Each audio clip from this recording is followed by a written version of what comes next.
Hi, I'm Muhammad Imtiaz Hassan from CSE323 Section 1. The name of my project is DeadlockVis, and now I'm going to present my operating system design project. It is a Python GUI application that helps visualize deadlocks detection using resource allocation graph. Now I'm going to run the project. Here you can see the GUI of the application. You can see we can add processes, we can add resources, and also add instances. We can create edge from a resource to a process, or from a process to a resource. We can also request and allocate them. We also have a couple of built-in examples here, like simple deadlock, multi-instance deadlock, and node and a save state. We can also clear all of them. If there is a deadlock, we can click on resolve and resolve the deadlock. So let me just create a simple deadlock instance. So I'm going to add two processes, process 1 and process 2. I'm going to add two resources, resource 1 with instance 1 and resource 2 with instance 2. Then I'm going to allocate R1 to P1. So from R1 to process 1, let's allocate it.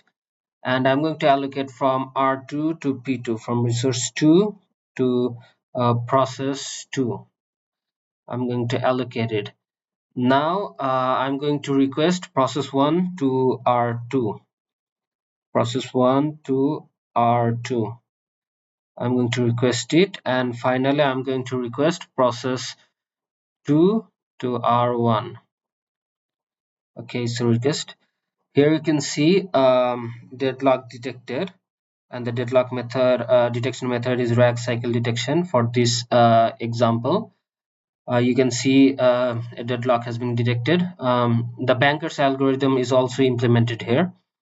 You can also save this graph if you click on save image and give a name to the file like simple deadlock and save it.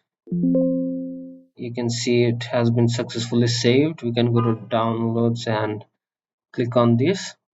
You can see we got an image of the graph of this specific deadlock. Now let's clear this one. Let me show an example of a save state. So I have a couple of built-in examples. So here is the no deadlock save state. You can see system is safe and no deadlock is detected. We can also terminate processes. If you click on the process and remove selected, you can see we can terminate the processes as well as the resources.